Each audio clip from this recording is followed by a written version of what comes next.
If the orthocentre of the triangle formed by the lines, ये तीन line यहाँ पर आपको प्रोवाइडेड है, is it 3, -1, then m minus c is equal to.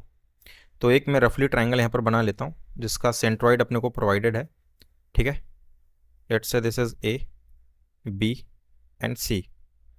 ये जो लाइन है y equal to x plus one, ये रफली है, ठीक है। y equal to x plus one किसी को भी आप मान सकते हैं। ये आपको दे रखा है, that is y equal to 4x-8, and the third one is y equal to mx plus C. ये तीनों लाइन की इक्वेशन अपने को पता है। अब ये जो line y equal to x plus one है और ये 4x-8 है, ये इंटरसेक्ट कर रही है पॉइंट बी पर, तो इसके कोऑर्डिनेट्स अपन निकाल लेते हैं पहले। तो यहाँ से ये दोनों को y इक्वेट कराइए, so 4x-8 equal to x plus one, so that is 3x equal to 9। तो x की वैल्यू यहाँ से आ जाती है 3, x 3 आ गया तो y कितना आ जाएगा, किसी में भी रख दो, इसमें रखते हैं तो ये y हो जाएगा आपका 4। तो ये कोऑर्डिनेट्स पता चल गया, दैट इज 3, 4। और यहाँ पर ऑर्थो सेंटर भी अगर आप देखेंगे 3, -1, ऑर्थो सेंटर क्या है, तीनों का जो एल्टीट्यूड होगा उनका जो इंटरसेक्टिंग पॉइंट्स होगा वही होता है। तो मैं यहाँ से एक परपेंडिकुलर प्लॉट करता हूँ सामने वाली साइड पर, यहाँ पर, ठीक है। तो ये यहाँ कहीं कहीं पर भी हो सकता है, यहाँ से भी आप प्लॉट कर लो, एक परपेंडिकुलर आप यहाँ से प्लॉट कर लो, ये किया। ये जो इंटरसेक्टिंग पॉइंट्स है ये आपका क्या ऑर्थो सेंटर होगा, ठीक है। Let's say this is H and 3, -1, ये कोऑर्डिनेट्स आपको प्रोवाइडेड है। आप यहाँ पर नोटिस करो, अगर ये जो पॉइंट बी का कोऑर्डिनेट है एक्स, दैट इज 3, और एच का जो कोऑर्डिनेट है वो भी 3 आपका। तो ये जो परपेंडिकुलर लाइन आपने प्लॉट करी है ए सी पर, ये जो ए सी लाइन है ये कैसी हो जाएगी, ये आपकी हॉरिजॉन्टल लाइन बन जाएगी, मतलब पैरेलल टू एक्स एक्सेस।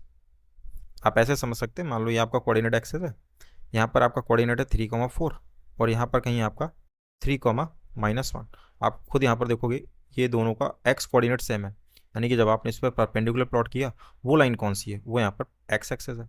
अभी एक्स एक्सेस तो नहीं बोलेंगे, पैरेलल टू एक्स एक्सेस बोल देंगे, वो कुछ भी हो सकती है, but parallel to x axis तो कन्फर्म है, ये हॉरिजॉन्टल लाइन बन जाएगी आपकी, राइट। अभी अगर हॉरिजॉन्टल लाइन है, पैरेलल टू एक्स एक्सेस है, तो इसका स्लोप कैसा हो जाएगा, m इक्वल टू 0 हो जाएगा।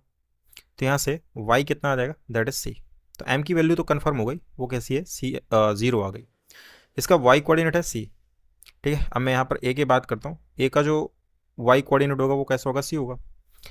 अब ये जो a है ये इस लाइन AC और AB का ही इंटरसेक्टिंग पॉइंट है, तो अगर y c कोऑर्डिनेट पता है इसमें रख दो आप, तो यहाँ से c equal to x plus one, तो x पता चल जाएगा, दैट इज c-1।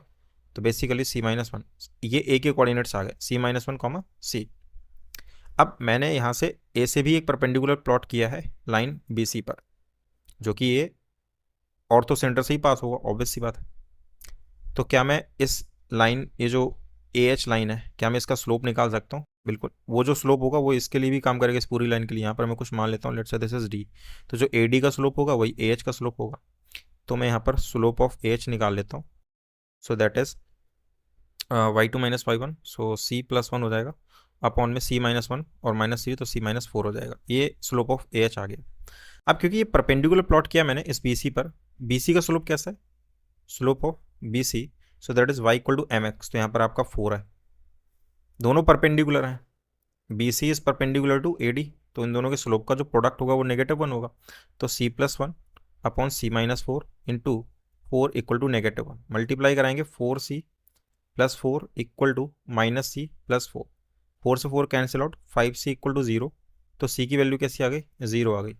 c 0 आ गया, m भी 0 था, उसने पूछा m माइनस c की वैल्यू यहाँ पर बता दो कितनी होगी, that is also 0। Option number यहाँ पर आपका 1 करेक्ट हो जाएगा, राइट। सो आई होप कि ये सॉल्यूशन आपको समझ में आया होगा। मिलते हैं नेक्स्ट लेक्चर में नेक्स्ट क्वेश्चंस के साथ में, तब तक के लिए स्वस्थ रहिए, मस्त रहिए।